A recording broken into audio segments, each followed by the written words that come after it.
우리 마음속에는 다시는 만나고 싶지 않은 사람이 한두 사람쯤 있지 않나요? 다시 마주치고 싶지 않은 사람, 생각만 해도 마음이 불편해지는 사람, 그 이름을 들어도 가슴이 다쳐버리는 사람이 있을 겁니다. 혹시 우리도 피하고 있거나 또 피하고 싶은 사람이 있지 않나요? 우리는 그 사람을 피하면 해결된다고 생각하지만 하나님은 그 관계를 그냥 두지 않으십니다. 하나님은 때로 우리가 도망쳐온 그 자리로 다시 보내십니다. 만남이 불가피한 상황으로 몰아넣으실 때가 있습니다. 야곱은 복의 통로가 되기 위하여 반드시 가나안 땅으로 돌아가야 했습니다. 반드시 돌아가야 할 가나안 땅에 누가 있습니까? 자기를 죽이려는 에서가 살고 있기 때문에 만남과 충돌은 불가피합니다. 오늘 우리가 읽은 창세기 33장은 야곱이 피하고 싶었던 형 에서를 불가피하게 만나야 하는 이야기입니다. 형을 속이고 도망쳤던 야곱이 20년 만에 형 에서와의 만남을 피할 수가 없었습니다. 형 에서는 야곱을 향하여 400명의 무리를 거느리고 오고 있었습니다. 이것은 분명히 환영이 아니라 복수하려는 상황이었습니다. 이런 상황에서 우리라면 어떻게 할까요? 다시 도망치거나 숨지 않을까요? 그런데 예상 밖의 놀라운 일이 일어납니다. 야곱은 두려웠지만 도망치지 않고 오히려 형을 향하여 나아가게 됩니다. 참 놀라운 것은 그가 예전의 야곱이 아니라는 사실입니다.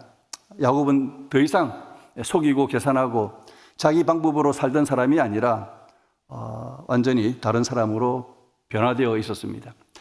도대체 무엇이 야곱을 이렇게 바꾸어 놓았을까요?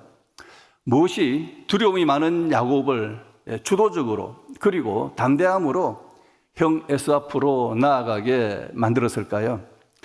창세기 33장은 단순한 형제의 화해 이야기로만 여겨서는 안 됩니다. 창세기 33장은 하나님을 만난 사람 야곱이 어떻게 달라졌는지 그리고 어떻게 형과 화해했는지를 보여주는 말씀입니다. 하나님께서 복의 통로로 사용하시는 자, 역시 우리도 하나님께서 복의 통로로 삼아주신 줄 믿습니다. 하나님께서 복의 통로로 사용하시는 자는 어떤 자이냐면 화평하게 하는 자입니다. 복이 흘러가게 하려면 원수까지도 친구로 만드는 자여야 합니다. 화해는 화평하게 하는 자가 반드시 가져야 할 덕목이죠. 고린도후서 5장 18절 말씀, 모든 것이 하나님께로서 났으며 그가 그리스도로 말미암아 우리를 자기와 화목하게 하시고 또 우리에게 화목하게 하는 직분을 주셨으니, 하나님은 우리를 먼저 자기와 화목하게 하셨습니다. 예수님의 십자가를 통해서. 그리고 우리에게 화목하게 하는 직분을 맡기셨습니다. 여기서 화목, 화해, 똑같은 말은 아니지만 비슷한 개념이죠. 화목은 화해를 통해서 이루어진 상태를 말합니다. 로마서 12장 18절 보시면 할 수 있거든 너희로서는 모든 사람과 더불어 화목하라. 우리는 하나님과의 화해를 받은 자이고 동시에 세상 속에서 화해하게 하는 자, 화평하게 하는 자로 부르심을 받았습니다. 우리는 존재 자체, 정체성이 화해의 사람인 것을 명심해야 됩니다. 화목하게 하는 직분을 우리가 받았기 때문이죠. 화해는 선택적인 미덕이 아니라 우리가 화평하게 하는 자로서의 필수 덕목인 것을 명심해야 합니다. 오늘 우리는 화해의 사람으로 성숙해지기 위하여 붙잡아야 하는 세 가지 태도를 붙들고자 합니다. 화해의 사람이 되려면 첫째, 하나님을 의존하는 사람으로 서야 합니다. 야곱의 변화는 형 에서를 만나기 전에 이미 시작되었음을 놓쳐서는 안 되겠습니다. 야곱이 형 에서 앞에 담대히 나아갈 수 있었던 이유는 그 순간의 용기가 아니었습니다. 네. 이미 하나님 앞에서 변화되었기 때문이었습니다. 창세기 33장의 행동은 사실 그 앞장 32장에서 이미 결정된 것으로 볼 수가 있습니다. 창세기 32장은 야곱이 이스라엘의 정체성으로 바뀐 사건을 기록하고 있죠. 야복강 나루에서, 다른 말로 하면 또 버니엘에서 일어난 사건을 기록하고 있습니다. 자, 이 사건을 간단히 살펴보면 형 에서가 400명을 이끌고 온다는 소식을 들었을 때 야곱은 두려움으로 계산기를 두드리고 형의 마음을 달랠 선물을 준비했습니다. 야곱은 여전히 인간적인 방법을 버리지 못했습니다. 하나님은 이런 야곱을 그냥 두지 않았습니다. 하나님은 야곱을 밤에 홀로 남게 하시죠. 왜 하나님은 야곱을 홀로 남게 하셨을까요? 하나님 외에는 의지할 만한 대상이 없게 하신 겁니다. 사람을 의지하던 야곱을 하나님만 의지하게 하시기 위함이었습니다. 그날 밤에 야곱은 자기를 찾아온 어떤 사람과 실험합니다. 어떤 사람, 하나님의 천사라고 말하기도 하고 하나님이라고 말하기도 합니다.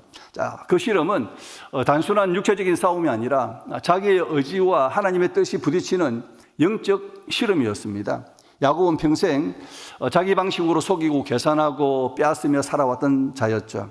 그러나 그날 밤 하나님은 야곱의 허벅지 관절을 어긋나게 하심으로 야곱의 고집과 방식을 꺾으셨습니다. 허벅지 관절이 어긋난 야곱은 자기 힘으로 설 수 없는 사람이 되었습니다.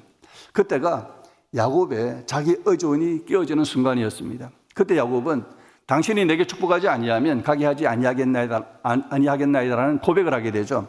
자, 이 고백은 이제는 나 자신을 의존하는 것이 아니라 하나님을 의존하면서 살겠다라는 고백이요 선언이었습니다. 야곱의 의존하는 대상이 바뀌는 순간이었습니다. 그리고 하나님은 그의 이름을 야곱에서, 속이는 자에서 이스라엘로, 하나님과 겨루어 이긴 자로 이름을 바꾸어 주시죠. 자, 하나님과 겨루어 이긴다는 표현의 속뜻은 하나님을 의존함으로써 혹은 하나님에게 굴복함으로써 하나님의 복을 얻어내는 데 이긴다는 것입니다. 하나님에게 지는 것이 이기는 것임을 명심해야 하겠습니다. 야곱의 허벅지 관절이 어긋나던 날 밤에 야곱은 하나님을 신뢰하고 의존하는 자로 변화되었습니다. 하나님께서 야곱의 이름을 바꾸어 주셨다는 것은 그의 성품을 완전하지는 않아도 적어도 성품의 방향을 바꾸어 주셨다는 의미입니다. 하룻밤에 야곱의 성품이 180도 바뀌었습니까? 바뀌지 않았죠. 여전히 야곱은 또 불완전한 모습을 보입니다. 그러나 적어도 자기 의존의 방향에서 하나님 의존의 방향으로 바꿔주신 겁니다. 방향이 바뀐 겁니다. 방향이 바뀌면 조금 어긋나가더라도 다시 그 방향으로 돌아오게 되죠. 그래서 이런 변화는 야곱이 형 에서를 대면할 수 있게 했습니다. 자, 우리가 명심해야 할 점이 있습니다. 야곱이 먼저 변화되었기 때문에 에서를 만날 수 있었던 것이지 에서가 먼저 변한 것이 아니었다는 점입니다. 우리는 화해의 주체가 에서가 아니라 야곱이었음을 명심해야 합니다. 야곱이 두려움에 사로잡히지 않고 형 에서를 대면할 수 있었던 것은 하나님을 의존하는 자로 변화되었기 때문입니다. 자, 화해의 출발은 상대가 아니라 하나님을 의존하는 자로 변화된 나 자신입니다. 우리는 상대가 먼저 변해야 하고 상대가 먼저 화해의 손을 내밀어야 한다라고 생각합니다. 그러나 하나님은 너가 먼저 나를 의지하는 사람으로 서라고 말씀하시죠. 하나님을 의지하는 자가 믿음의 담대함으로 먼저 화해의 손을 내밀 수 있기 때문입니다. 사람과의 관계가 막혀 있는 이유는 상대 때문이 아니라 여전히 우리가 자기 방식, 자기 자존심, 자기 계산을 붙들고 있기 때문이죠. 하나님은 우리를 문제를 피하여 도망치는 사람으로 두지 아니하시고 하나님을 의지하는 사람으로 바꾸신 후 깨어진 관계 속으로 보내는 겁니다. 화해는 상대의 변화를 요구하기 전에 내가 먼저 하나님 앞에서 변화될 때 시작됩니다. 화해는 기술로 되는 것이 아니라 하나님을 의존하고 맡기는 마음에서 시작되는 것을 기억해야 하겠습니다. 화해 사람이 되려면 첫째는 하나님을 의존하는 사람이 되어야 되고요. 그래야 믿음으로 도전할 수 있습니다. 그리고 둘째는 주도적으로 관계 회복을 선택해야 됩니다. 하나님을 의존하는 사람으로 서게 된 야곱은 이제 더 이상 도망치는 사람이 아니죠. 이제 야곱은 400명의 장정을 거느리고 오는 에서 앞에 나아갑니다. 3절 보시면 자기는 그들 앞에서 나아가되, 야곱이 앞으로 나아갔죠. 형 에서와 그가 거느리는 무리 앞에 나아갔다는 표현은 야곱의 변화된 모습, 곧 하나님을 의존하는 모습을 보여줍니다. 과거의 야곱이었다면 뒤로 숨거나 사람들을 앞세워서 유혹을 피하려고 했을 겁니다. 그러나 지금의 야곱은 달라졌죠. 자기가 먼저 형 에서를 향하여 나아갑니다. 여기서 우리는 중요한 영적 원리를 놓쳐서는 안 됩니다. 하나님을 의지하는 사람은 관계 문제 앞에서 도망치지 않는다는 영적 원리입니다. 야곱은 자기를 복의 통로가 되게 하실 것과 또 함께함으로 가나안으로 돌아가게 하실 것을 약속하신 하나님을 의지했습니다. 야곱은 하나님께서 자기에게 반드시 은혜를 베풀어 주실 것이라는 약속을 반신반의한 때도 있었지만 버니엘 사건 이후에는 확신하게 됩니다. 32장 12절 보시면요, 주께서 말씀하시기를 내가 반드시 내게 은혜를 베풀어 내 시로 바다에 셀 수 없는 모래와 같이 많게 하리라 하셨나이다. 야곱의 기도인데요, 하나님의 약속을 의지하면서 기도를 이렇게 드립니다. 약속대로 해달라. 그러면서도 기도한 이후에도 야곱은 완전히 하나님을 의존하지 못하죠. 자기 방법을 사용하게 됩니다. 그러나 버니엘 사건 이후에는 이제 확신하게 되죠. 야곱은 하나님께서 자기와 함께 하시는 것을 확신했기 때문에 담대하게 그리고 주도적으로 형 에서 앞에 나아갈 수 있었습니다. 자, 우리는 시간이 지나면 괜찮아지겠지, 굳이 내가 먼저 나설 필요는 없지, 그 사람이 먼저 와야지 라고 생각할 때가 많습니다. 그래서 불편한 관계를 방치하게 되죠. 그러나 방치된 관계는 수면 아래에 가라앉아 있을 뿐이지 해결된 것은 아닙니다. 방치된 관계가 저절로 회복되지 않는다는 것을 명심해야 합니다. 야곱은 주도적으로 화해하는 행동을 선택했습니다. 피하지 않고 내가 주도적으로 행동하겠다는 각오가, 태도가 바로 화해의 출발이 되었습니다.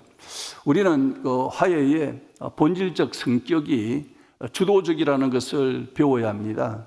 수동적인 태도로 화해가 이루어지기를 기다리기보다는 주도적으로 행동해야 합니다.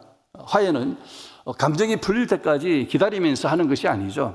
어느 세월에 감정이 풀리겠습니까? 여러분, 감정이 좀 시간이 지나면 풀리던가요? 네, 잘 안 풀리죠. 화해는 감정이 풀릴 때까지 기다리는 것이 아니라 주도적으로 선택하는 겁니다. 야곱은 하나님을 의지하였으나 여전히 두려웠을 겁니다. 자신이 행한 화해의 몸짓에 형 에서가 어떻게 반응할지 몰랐습니다. 그럼에도 불구하고 야곱은 화해의 길을 선택합니다. 야곱은 형 에서의 행동을 보고 자신의 행동을 결정하겠다는 수동적인 태도가 아니라 먼저 주도적인 태도로 화해하는 행동을 취했던 거죠. 우리는 종종 마음이 안 열려서 화해를 못하겠다거나 아직 준비가 안 되어서 못하겠다라고 말합니다. 그러나 하나님은 화해는 마음이 열려서 하는 것이 아니라 결단해서 하는 것이라고 말씀하시죠. 마태복음 5장 23절, 24절 그러므로 예물을 제단에 드리려다가 거기서 내 형제에게 원망들을 만한 일이 있는 것이 생각나거든 예물을 제단 앞에 두고 먼저 가서 형제와 화목하고 그 후에 와서 예물을 드리라. 예수님은 이 말씀으로 예배 드리기 전에 먼저 화해를 하라고 말씀하신 겁니다. 마음의 준비가 될 때까지 기다리라고 하지 않으시고 즉시 가서 화해하라고 명령하셨습니다. 화해는 마음의 상태가 아니라 말씀에 순종하는 결단입니다. 감정적으로 용서가 안 되어도 하나님 말씀에 순종하기로 자신의 의지를 드리는 것이고 상대의 반응과 상관없이 평화의 도구가 되기로 선택하는 겁니다. 화해는 감정보다 앞서는 주도적인 순종의 결단임을 알아야 합니다. 화해는 막연한 기다림의 결과가 아니라 순종의 결과라는 것을 명심해야 합니다. 야곱은 에서가 어떻게 반응할지 몰랐습니다. 그러나 야곱은 에서의 행동을 계산하지 않았고 그렇게 계산하던 야곱이 이제는 계산하지 않고 하나님 앞에서 옳은 선택, 곧 먼저 화해하는 행동을 선택했던 겁니다. 혹시 여러분에게 지금 피하고 있는 사람이 있나요? 연락을 미루고 있는 사람, 마음속으로 거리를 두고 있는 사람, 먼저 다가가야지만 미루고 있는 사람이 있습니까? 하나님 우리에게 너가 먼저 가라고 말씀하십니다. 화해의 사람은 기다리고 계산하는 사람이 아니라 먼저 손을 내미는 사람입니다. 야곱은 불편한 관계 속에서 도망쳤던 자였으나 하나님을 의존하는 사람으로 변화된 후에는 주도적으로 관계 회복을 화해를 선택했습니다. 우리는 하나님을 의지하는 사람으로서 관계 앞에서 도망하는 자가 아니라 먼저 나아가서 화해를 선택하는 자가 되시기를 축원합니다. 화해 사람이 되려면 이제 마지막으로 겸손히 상대를 존귀하게 예우하라는 겁니다. 야곱은 단지 에서를 향하여 나아간 것에서 멈추지 않았습니다. 3절 보시면 자기는 그들 앞에서 나아가되 몸을 7번 땅에 굽히며 그의 형 에서에게 가까이 가니, 정말 중요한 것은 어떤 태도로 나아가느냐 하는 겁니다. 에서에게 먼저 나아가는 주도적인 행동에 이어서 야곱은 7번이나 땅에 몸을 굽혀서 절하는 겸손한 행동을 취했습니다. 자, 7번 땅에 몸을 굽혀서 절하는 것은 당시 고대 근동에서 신하가 왕을 아련할 때 취하던 최고의 경의를 표현하는 방식이었습니다. 이것은 상대를 높이기 위해서 자신을 최대한 낮추는 겸손의 표현이죠. 야곱은 형 에서를 최고로 여호하기 위해서 자기를 최대한 낮추었던 겁니다. 과거에 야곱은 형을 속였던 사람이었고 형이 받아야 될 축복을 빼앗았던 사람이었고 늘 자기의 유익을 먼저 계산하던 사람이었습니다. 그런데 지금 그런 자기의 권리를 주장하지도 또 자기의 억울함을 말하지도 않고 오히려 자기를 최대한 낮추어 형을 높였습니다. 화해의 핵심은 자기의 옳음을, 시비를 증명하는 것이 아니라 상대를 존귀하게 여기는 자리로 내려가는 겁니다. 야곱은 형의 보복을 모면하기 위하여 의도적으로 몸을 낮춘 것이 아니었습니다. 야곱은 진심으로 형을 높이려는 마음을 소유했던 것이죠. 에서는 자기에게 몸을 7번 땅에 굽혀 절하고 자기에게로 가까이 다가오는 동생 야곱에게로 달려가서 감동적인 화해를 하게 됩니다. 4절 보시면 에서가 달려가서 그를 맞이하여 안고 목을 어긋 맞추고 그와 입 맞추고 서러우니라. 예상했던 것과는 180도 다른 모습이 일어난 거죠. 네. 에서와 야곱 쌍둥이 형제죠. 불과 몇 초 사이를 두고 먼저 태어난 관계입니다. 그런데 서로 에서가 야곱을 죽이려고 했던 그 원수 관계에서 이렇게 서로 껴안는 화해가 일어나죠. 좀 화해가 일어나는 모습이 얼마나 아름다운지 모릅니다. 원수로 지냈던 쌍둥이가 서로 부둥켜 안고 우는 모습이 정말 우리 마음을 찡하게 하죠. 이 장면이 또 참 감동적인데요. 사실 이 장면보다 더 감동적인 장면이 창세기 45장에 나옵니다. 요셉이 자기 위해 형 11명이 자기를 죽이려고 했고 결국은 자기를 노예로 팔은 형들과 화해하는 그 감동적인 장면을 목격하게 됩니다. 저는 창세기 5장을 읽으면서 늘 정말 창세기에 정말 이렇게 절정이다, 가장 아름다운 부분이라고 저는 생각을 하는데요. 원수가 친구로 화해하는 것은 정말 아름다운 장면이고 하나님께서 베풀어 주시는 은혜입니다. 화해는 하나님께서 자기를 의존하여 순종하는 자를 통하여 이루시는 지고한 은혜라고 생각합니다. 야곱이 형 에서를 최대한 높인 것은 가식이 아니었습니다. 진심이었죠. 야곱의 마음이 진심이었음을 알 수 있는 것은 화해한 후에 그가 한 은행을 보면 확인할 수가 있습니다. 10절 보시면 내가 형님의 얼굴을 배운 적 하나님의 얼굴을 본 것 같사오며 형님도 나를 기뻐하심이니이다. 야곱이 이 말을 화해 전에 했다면 에서가 그것이 가장이라고 느낄 수가 있었을 겁니다. 그러나 이미 화해가 이루어진 후에 한 말이기에 진심이었죠.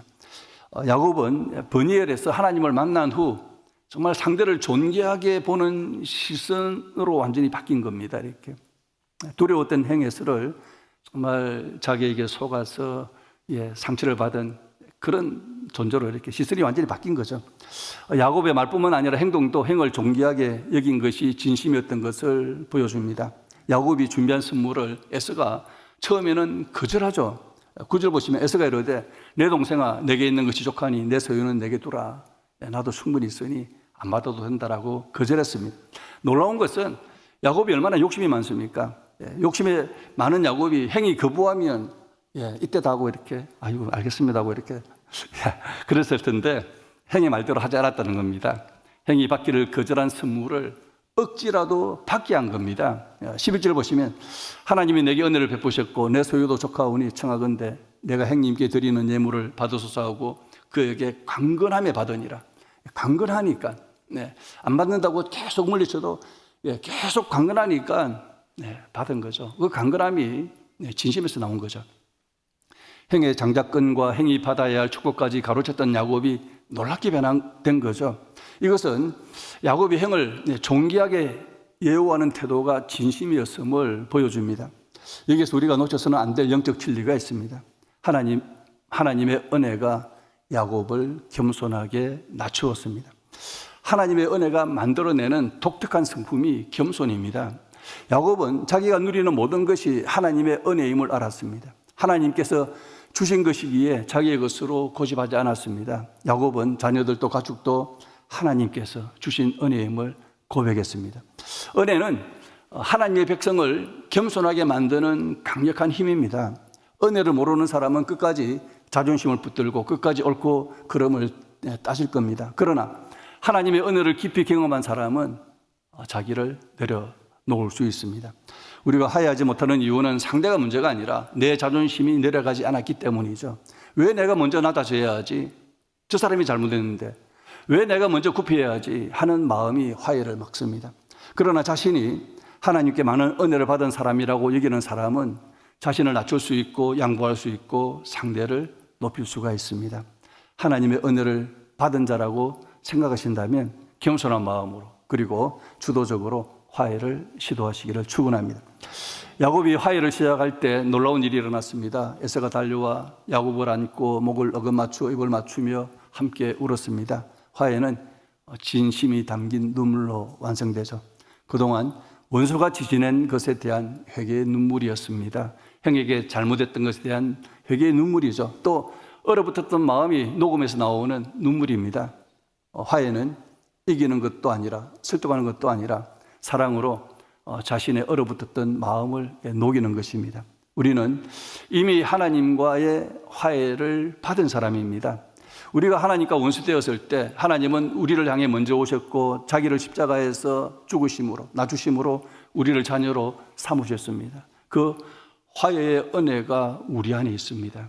그러므로 우리는 하나님에게서 화해의 은혜를 받은 자로서 형제에게 먼저 또 화해의 손길을 내밀어야 합니다. 화해는 약한 사람이 하는 것이 아니라 하나님을 만난 사람, 하나님의 은혜를 받은 사람이 하는 것입니다.